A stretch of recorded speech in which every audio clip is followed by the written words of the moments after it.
പിന്നെ നമ്മളൊരാൾ ഭയങ്കരമായിട്ട് ചേട്ടനോട് ഇപ്പോൾ ഒരു ഓടാത്ത പടത്തെക്കുറിച്ച് പൊക്കി പറഞ്ഞാലും ചേട്ടൻ അപ്പം തന്നെ തിരിച്ചിരിക്കും അത് അത്ര വേണോ എന്ന് കഴിയും കാര്യമാണ്.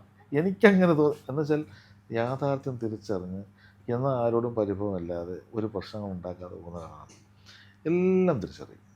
നല്ല അത്യാവശ്യം കൃത്യമായിട്ടുള്ള എല്ലാ കാര്യങ്ങളെക്കുറിച്ചും അറിയാവുന്ന പിന്നെ ഒരു കഥ കേട്ടാലോ കാര്യങ്ങൾ അബദ്ധങ്ങൾ ഇഷ്ടം പോലെ പറ്റുമല്ലോ. മനുഷ്യനാണ്. പക്ഷെ അബദ്ധങ്ങൾ പറ്റുമ്പോഴും 40 വർഷമായി ഈ അബദ്ധങ്ങൾ എത്ര ഉണ്ടായാലും എത്രയോ മറക്കാൻ പറ്റാത്ത സിനിമകൾ നമുക്ക് തന്നിട്ടില്ലേ. യെസ്. അപ്പോൾ അതൊരു വലിയൊരു പ്രതിഭ തന്നെയാണത്. പക്ഷേ എന്ത് പറഞ്ഞാലും ഇപ്പോൾ ഒരാൾ ഇത് വെച്ചാൽ ഞാൻ പറയുന്നത് നമ്മുടെ ഈ നാട്ടിൽ മാത്രമേ എനിക്ക് തോന്നുള്ളൂ ഇത്ര എളിമയോടുകൂടി നിൽക്കുന്ന ആർട്ടിസ്റ്റുകളുള്ളൊരു ഇത് മലയാളത്തിലാണ്. അതെ അതെ അതെ. അത് പ്രത്യേകിച്ച് പഴയകാല ആളുകൾ കൂടുതൽ.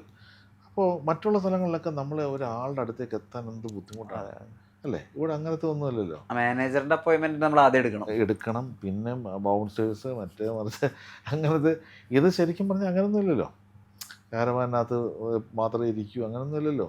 അപ്പോൾ ഇത് സമൂഹത്തിൻ്റെ ഇടയിൽ പിന്നെ പിന്നെ ചേട്ടനൊക്കെ സുഹൃത്ത് ബന്ധങ്ങൾ ഭയങ്കരമായിട്ട് കീപ്പ് ചെയ്യുന്നതാണല്ലോ. അപ്പോൾ എല്ലാ കുഴപ്പങ്ങളും അറിയും. തമാശയായിട്ട് പോലും നമ്മൾ ആ കാര്യങ്ങൾ അവതരിപ്പിച്ചാൽ പോലും അത് അങ്ങനെ തന്നെ കാണുന്ന ഒരാളാണ്. നമ്മൾ ഒരു കളിയാക്കി പറഞ്ഞാൽ പോലും ചേട്ടൻ അതൊരു പ്രശ്നമല്ല.